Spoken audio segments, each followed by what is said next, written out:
사랑에 감사드립니다. 새벽 첫 시간 살아가시는 성도님들이 이렇게 주님 앞에 나왔습니다. 오늘도 그냥 왔다 돌아가지 않게 하시고 주님을 깊이 만나고 돌아가는 시간 되게 하여 주옵소서. 가지고 나온 소원과 간구를 들으시고 응답하여 주시길 원합니다.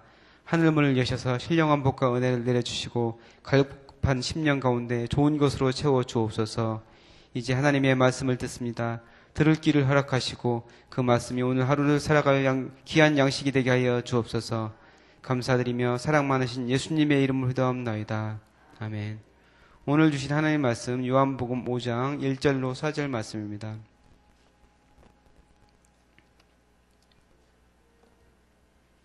요한복음 5장 1절로 4절 말씀 149페이지에 있습니다. 다 같이 한 목소리로 봉독하겠습니다. 그 후에 유대인의 명절이 되어 예수께서 예루살렘에 올라가시니라. 예루살렘에 있는 양문 곁에 히브리 말로 베데스다라 하는 못이 있는데 거기 행각 5이 있고 그 안에 많은 병자, 맹인, 다리 저는 사람, 혈기 마른 사람들이 누워 물의 움직임을 기다리니 이는 천사가 가끔 못에 내려와 물을 움직이게 하는데 움직인 후에 먼저 들어가는 자는 어떤 병에 걸렸든지 낫게 되밀어라. 아멘. 네. 요한복음에서만 특별히 나오는 그런 특징들이 있죠. 세븐 I am, 세븐 사인, 7가지 나는 뭐뭐다 거기에 대해서 나오고 그 다음에 7가지 표적 거기에 대해서 나오는데 이제 예수님께서 하나님의 아들이시고 그리스도라는 것을 증거하는 그런 기적들을 표적이라고 합니다. 그래서 그 표적들이 요한복음에서는 7가지가 나오면서 이렇기 때문에 예수님께서 바로 하나님의 아들이시고 그리스도시다 이렇게 증거를 하는 것이거든요. 근데 지금까지 2가지 표적이 가나에서 있었습니다. 첫 번째가 가나의 혼인잔치, 그리고 두 번째가 어제 같이 살펴보았던 왕의 신하의 아들을 고쳐준 그런 사건, 이것이 바로 이제 2가지 표적입니다. 첫 번째 표적에서는 물이 포도주가 되게 하는 그런 사건을 우리가 같이 살펴보았죠. 그러니까 전혀 물과 포도주는 그냥 물이 포도주가 된다는 것은 있을 수 없는 거죠.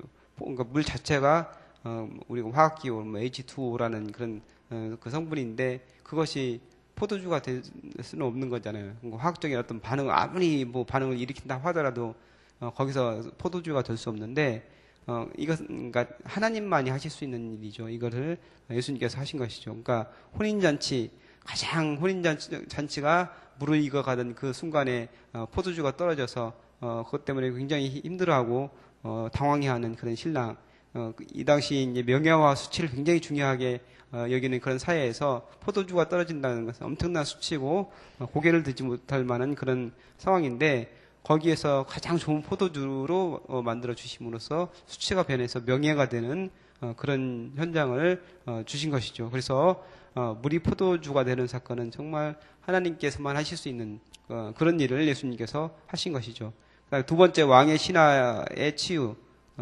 이거는 거리가 굉장히 멀리 떨어져 있는 그런 거리인데 예수님께서 말씀 한마디로 치유해 주신 그런 사건을 우리가 어제 살펴보았잖아요. 그래서 아무리 멀리 거리가 떨어져 있다 하더라도 예수님께서 말씀 한마디 하니까 그 병이 그냥 병이 아니고 죽을 병이 고침을 받게 된 거잖아요. 이거는 그러니까 생명의 주인이 바로 예수님이다. 그러니까 창조주 하나님이 바로 예수님이시다. 그래서 창조주만이 하실 수 있는 일, 그러니까 말씀으로써 병을 고칠 수 있는 이런 일을 하신 것이죠. 그래서 생명을 주관하시는 분, 그러니까 죽을 생명을 살리실 수 있는 분이 바로 예수님인데 말씀 한마디, 예수님의 말씀에 생명이 있고 그 말씀을 붙잡고 우리가 기도해야 된다. 이것을 우리가 같이 살펴보았습니다.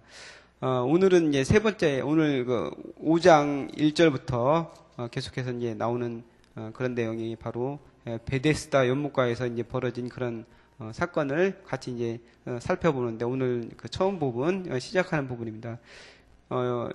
여기서 예수님께서 명절이 되어서 예루살렘에 올라가셨다 이렇게 말씀하고 있는데 이 명절은 아마 6월절일 것이다. 이제 학자들은 그렇게 얘기를 하고 있죠. 3대 명절, 6월절, 오순절, 초막절 3대 명절에 이스라엘 백성들이 예루살렘으로 올라가서 성전에서 하나님을 예배하고 찬양하고 이렇게 그런 절기를 지켰는데 그 절기 중에서 유월절이 아마 맞지 않을까 이렇게 얘기들을 합니다. 그리고 이제 거기 보니까 2절 말씀에 예루살렘에 있는 양문 곁에 이렇게 나오고 있는데 그 예루살렘 성전 안에 이제 들어가기 위해서는 그 여러 가지 문들이 동서남북에 이제 여러 가지 문들이 있는데 이제 그 중에 하나가 양문인데 양문은 양들이 이제 들어가는 문이죠. 그래서 그냥 양이 아니고 제물로 드려질 그런 양들, 그러니까 제물로 바쳐질 그 양들이 이제 통과하는 그런 문입니다. 사람들이 바치기 위해서 하나님께 그 양을 바치기 위해서 가지고 온 그런 양들을 통과시키는 건데 그냥 통과하는 것이 아니고 그 제물이 깨끗한 제물이 되기 위해서 이제 정결하게 해야 될 거 아니에요. 그래서 이제 그 양을 씻기 위해 그 옆에 이제 연못에서 씻었는데 거기가 바로 이제 베데스다 연못이라는 거예요. 근데 이제 여기서 이제 우리가 살펴볼 것은 뭐냐면은 예수님께서 당신을 양의 문이라고 했잖아요. 내가 양의 문이다. 근데 그 양문에서 이제 기적을 일으켜 주시는 거예요. 그러니까 양문이라는 것은 주님께만 구원이 있다. 주님이 유일한 길이다. 바로 그것을 얘기하는 것이죠. 다른 나보다 먼저 온 사람들은 다 절도요, 강도다 이렇게 얘기했잖아요. 그러니까 예수님만이 유일한 길, 하나님께 가는 길이고 구원받는 유일한 길이시다 이렇게 말씀을 하고 있는데 오늘 이 양문 곁에서 이제 38년 된 병자를 고쳐 주시잖아요. 근데 이제 이거는 창조주이며 구원자이신 예수님께서 바로 진정한 치유자가 되신다. 그러니까 예수님께서 사람의 어떤 질병이라도 고칠 수 있는 그러니까 창조주만이 하실 수 있는 그런 일을 하시는 것 이게 바로 이제 양의 문에서 양문 곁에 있는 그 베데스다에서 이런 일을 한다는 것이죠. 그래서 뭐 이것을 의미를 둘 수가 있다는 것이 그러니까 예수님께서 당신이 양의 문이 되시면서 그 성전에 있는 양문 곁에서 환자를 치유하시는 그런 기적을 베풀으신 것. 그러니까 세 번째 표적이 바로 거기서 일어난다는 것이죠. 베데스다 연못에는 그 행각이 5개 있었다 이렇게 나오고 있죠. 거기 보면은 히브리 말로 베데스다라 하는 못이 있는데 거기 행각 5이 있다. 행각은 어떤 거냐면은 그 지붕이 있고 그다음에 이제 기둥이 있는 그렇게 길게 된 그런 복도 형태로 되어 있는 그런 건물인데 기둥이 있고 이제 벽이 없는 거예요. 근데 이제 그런 건물 뭐 솔로몬 행각도 있고 뭐 베데스다 행각 이렇게 이제 성경에서 나오는데 여기에서 많은 사람들이 모여서 서로 이제 뭐 가르치고 배우기도 하고 그다음에 토론도 하고 뭐 그랬던 곳이 바로 이제 행각이죠. 근데 여기서 행각이 다섯 개가 있었다는 것은 이 연못이 매우 큰 연못이다. 이것을 볼 수 있는데 고고학적인 발굴에 의하면은 양문 곁에 큰 2개의 연못이 연결되어서 있었는데 그 연못을 그 가로지르는 벽이 있었다고 그래요. 6m가 되는 그런 벽에 의해서 그 연못이 이제 2개의 연못이 이제 나눠져 있었는데 여기에 이제 바로 행각이 있었다는 것이죠. 그래서 그 전체 그러니까 2개의 연못의 길이가 150m 정도 된다. 뭐 굉장히 큰 연못이죠. 그런 연못이라고 고고학적으로 이제 발굴이 됐는데 근데 이스라엘에는 그러니까 물이 부족한 나라는 중동 지역에 이제 우기가 있고 뭐 건기가 있고 뭐 이른비 늦은비 이렇게 나오는데 늘 이제 물이 부족해가지고 이제 그게 물을 어떻게 관리를 하느냐, 치수를 어떻게 잘하느냐 이것이 굉장히 중요한 건데 그래서 저수지를 많이 만들어 놨다고 그래. 곳곳에 저수지를 만들어 놨는데 이 연못이 바로 저수지 물을 비가 오면은 그 물을 받아서 저장하는 그런 저수지였다. 그래서 그 저수지 중에 하나가 바로 이제 베데스다인데, 그러니까 위아래 두 개가 있었다고 그랬잖아요. 2개를 벽에 의해서는 나눠져 있다고 했는데 위에 있는 저수지가 차면 그것이 이제 아래로 흘러 내려가는 거예요. 근데 이제 거기 사이 그 6m가 되는 그 벽에 어떤 뭐 장치가 있었겠죠. 그래가지고 거기 위에 있는 물이 차서 밑으로 흘러 내려갈 때 그러니까 물이 움직이는 것처럼 그러니까 이게 그런 게 이제 현상이 일어났을 거 아니에요. 근데 이제 그거를 거기 있던 사람들이 물이 동하는 거로 생각을 했다는 거예요. 천사가 내려와서 물을 휘젓는다 이렇게 생각을 한 거예요. 그래서 거기에 많은 사람들이 거기에 어떤 치유의 기적이 있을 것이다 생각을 해서 맹인들 그리고 저는 사람들 혈기 마른 사람들 뭐 이런 사람들이 누워가지고 그러니까 뭐 치유될 수 없는 어떤 의학이나 이런 힘으로서는 도저히 고침받을 수 없는 사람들이 그런 절박한 심정으로 와서 이제 거기 있는 것이죠. 근데 이제 그 사람들이 정말 지푸라기라도 잡는 심정으로 거기 와서 이제 있었는데 이제 한 줄기 기적을 이제 바라기 위해서 거기에 이제 모인 것이죠. 근데 이제 왜 이 사람들이 거기 이제 물이 움직일 때 거기에 들어가면 내가 낫겠다는 생각을 갖게 되었냐면은, 이 베데스다 연못이 양을 씻는 그 제물로 바쳐질 그 양을 씻는 곳이라고 했잖아요. 그래서 양을 씻는 곳, 그 제물로 바쳐질 그 양을 씻는 아주 성스러운 곳이기 때문에 이곳에 내가 들어가면 나의 모든 병도 씻음을 받아서 깨끗하게 될 것이다. 이런 믿음을 가지고 있었던 거예요. 그래서 천사가 내려와서 이제 물을 움직일 때 내가 제일 먼저 거기 들어가면은 아마 낫게 되지 않을까. 이런 그런, 미신을 갖고 있었다는 것이죠. 근데 이제 우리가 여기서 알아볼 것은 그 베데스다라는 그 단어에 대해서 같이 한번 주목을 했으면 좋겠습니다. 베데스다라는 말은 이게 베트, 그러니까 히브리어로 베트, 집이라는 말이고, 베들레헴 할 때도 그 베트, 이제 그 말이거든요. 집이라는 의미를 가지고 있고, 그 다음에 헤세드, 이제, 은혜, 자비라는 그런 말, 그 두 단어를 연결해서 베데스다라고 이렇게 하는데, 자비의 집, 은혜의 집이라는 그런 의미를 가지고 있다고 그래요. 베데스다라는 그런 단어가. 근데, 자비의 집이고 은혜의 집인데, 거기에 자비가 있고 은혜가 있었느냐? 그렇지 않은 것 같아요. 그러니까 이름은 그렇지만 그 상황은 절대 이제 그렇지 못한 것이죠. 이스라엘은 성전을 중심으로 살아가잖아요. 3대 명절에 이스라엘 모든 백성들이 성전에 모여서 하나님을 예배하는 그런 것을 굉장히 중요하게 생각하고 그것을 중심으로 살아갔던 사람들이 바로 이스라엘 백성들인데 그 성전의 명절이 되어서 축제를 벌이는 그 현장에 초대받지 못하는 사람들이 바로 이 베데스다 연못가에 있는 사람들이에요. 그러니까 그 성전에는 온전한 사람이 들어갈 수 있는 것이죠. 그러니까 오늘 나온 사람들은 맹인이라든지 뭐 저는 사람들이라든지 뭐 혈기 마른 사람들이라든지 이런 병자들은 들어갈 수 없는 거예요. 그래서 초대받지 못한 사람들, 성전에 들어가지 못하는 이 사람들은 소외된 사람들이고 정말 외로운 사람들, 불쌍한 사람들이라는 거죠. 그러니까 자비와 은혜에서 배제된 사람들이 바로 이 사람들이라는 거예요. 여기 베데스다가 자비와 은혜의 집이라고 했는데 그 현실은 자비와 은혜에 의해서 멀어진 사람들이 여기 있는 것이죠. 근데 그거보다 더 심각한 거는 뭐냐면은 그들끼리, 그러니까 소외되고 배제되고 버려진 이 사람들이 그들끼리 경쟁을 해야 되는 그런 상황이 있다는 거예요. 그러니까 물이 움직일 때 가장 먼저 들어가는 사람들이 낫게 되는 그 현장이기 때문에 그 사람들끼리 서로 경쟁해서 그 중에서 한 사람만 나아야 되는 거예요. 그렇기 때문에 굉장히 더 힘든 것이죠. 냉정한 현실이고 가장 비천한 사람들끼리 서로 이제 정말 피 튀기는 경쟁을 해야 되는 그런 냉혹한 현실이기 때문에 더 비참하다는 거예요. 그 상황이. 그러니까 자비의 집이고 은혜의 집이어야 될 베데스다가 이런 현실적인 그런 문제로 인해서 굉장히 힘들고 어려운 상황 가운데 있는 것이다. 이거는 뭐냐면은 정말 힘들고 어려운 사람들이 그 중에서 정말 한 줄기 희망, 그 베데스다 연못에서 천사가 들어와서 물을 움직여줄 때 내가 제일 먼저 들어가면 나는 정말 깨끗이 나음을 받겠다는 그런 나 하나만 살겠다는 그런 믿음을 갖게 하잖아요, 사람들한테. 그렇기 때문에 이곳이 정말 더 비참하고 냉정한 그런 현실 가운데 있었다는 것이죠.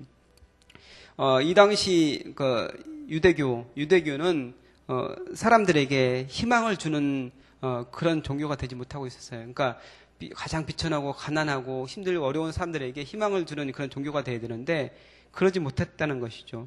그러니까 그 사람들은 성전 밖에서 축제에 초대되지 못해서 그들끼리 서로 피 튀기며 싸우는 그런 현실 가운데 있었던 거고 선택된 사람들만이 성전 안에 들어가서 예배하고 축제를 벌이는 그런 상황에 있었다는 것이죠. 그러니까 유대교가 정말 점점 이제 여러 가지 좋지 않은 모습으로 변질되어서 하나님을 예배한다는 그런 명목으로 사람들을 억압하고 그 사람들에게 소외를 주고 이런 종교로 변질되었다는 것이죠. 구약에서 하나님께서 말씀하셨던 그 사랑과 공의의 정신을 잃어버리고 어떤 그 껍데기만 남아있는 모습이 바로 유대교였다는 것이죠. 기득권자들이 이 당시에 힘을 갖고 있었던 사람들, 뭐 사두개인들이라든 이런 기득권자들이 자기의 가지고 있는 이 현실, 자기들은 어려움 없이 살아가고 있거든요. 자기들이 지금 이 상태만 잘 유지를 하면은 문제가 없기 때문에 자기들의 기득권을 유지하려고 거기에만 생각을 갖고 있었기 때문에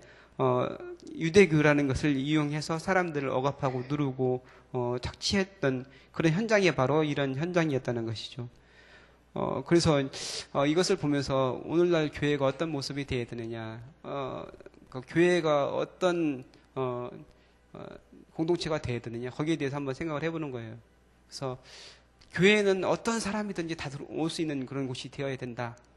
그러니까 이 세상에서 사회에서 가난하고 병들고 힘없고 소외되고 사람들에게 무시당하고 비천하는 이 사람들이 교회에 들어와서 희망을 얻고 새 힘을 얻고 주님께서 주시는 위로를 받는 그런 곳이 바로 교회가 되어야 되지 않겠느냐, 이런 생각을 한번 해보게 됐어요. 그래서 누구라도 들어와서 이 교회 안에 들어와서 마음껏 기도하고 마음껏 예배하고 하나님을 찬양하고 하나님께서 주시는 그 은혜 가운데 흠뻑 젖는 그런 공동체가 바로 교회가 되어야 된다. 서로 세워주고 서로 사랑하고 서로 하나가 되어서 서로를 위해서 기도해주는 그런 공동체가 바로 교회가 되어야 되지 않겠는가, 이렇게 생각을 해봤습니다. 또 오늘 말씀에서 예수님께서 이 베데스다라는 곳이 자비와 은혜의 집이지만 비참한 현실 가운데 있지만 이 자비의 집인 그 베데스다에서 실제적으로 물이 움직일 때 들어가서 사람이 낫게 되었는지 어떻는지에 대해서는 모르죠. 어떻게 됐는지, 실제적으로 낫게 됐는지도 모르지만 낫지 못하게 되었을 확률도 굉장히 높다고 생각을 하거든요. 근데 실제적으로 거기서 구원받은 사람은 누구냐? 나중에 38년 된 병자가 구원을 받게 되는 것이죠. 예수님을 만남으로 구원을 받게 되는 것이죠. 우리의 생명의 근원이 되시고 창조주 되시고 구원자가 되신 그 예수님을 만났을 때 그 예수님께 희망이 있고 예수님께서 죽을 병도 고치시고 우리를 치유해 주시고 회복시켜 주시고 우리에게 자비와 은혜를 베풀어 주시는 분이 바로 예수님이었다는 사실이죠. 그래서 우리는 이 교회에서 예수님을 만나고 예수님을 통해서 우리가 힘을 얻고 구원을 받고 새로운 능력을 얻는 그런 우리가 되어야 된다. 오늘 말씀을 통해서 주님께서 말씀하고 있습니다. 오늘 여러 가지 기도의 제목을 가지고 나오신 여러분, 힘들고 어려운 상황에서 주님을 바라보는 여러분, 병들고 지치고 소외되고 정말 가난한 그런 심령으로 이 자리에 나온 여러분이 주님을 깊이 만나고 돌아가는 그런 귀한 시간 되시기를 주님의 이름으로 축복합니다. 기도하겠습니다. 하나님 감사합니다. 오늘 베데스다 연못에 대해서 같이 살펴보았습니다. 그곳에 자비의 집이고 은혜의 집인 그 베데스다가 현실적인 상황으로 인해서 힘들고 어려운 정말 가난하고 비천한 사람들이 경쟁하는 그런 곳으로 변질된 상황을 같이 살펴보았습니다. 교회가 사람들에게 희망을 주는 공동체가 되길 원합니다. 우리 교회가 바로 그런 공동체가 되게 하여 주옵소서. 주님의 은혜와 자비와 사랑이 가득 넘치는 그런 교회가 되게 하여 주시고 하나님의 공의가 넘치는 그런 교회가 되게 하여 주시고 주님을 깊이 만나고 돌아가는 그런 교회가 될 수 있도록 인도하여 주옵소서. 사랑하는 성도들, 오늘 주님을 깊이 만나고 돌아가는 시간 될 수 있도록 주님께서 축복하여 주옵소서. 예수님의 이름으로 기도합나이다. 아멘. 오늘 같이 드리실 공동기도문 봉사입니다. 우리에게 서로 사랑하는 마음을 더욱 부어 주옵소서. 교회 안에 작은 교회들을 넉넉하게 축복하옵소서.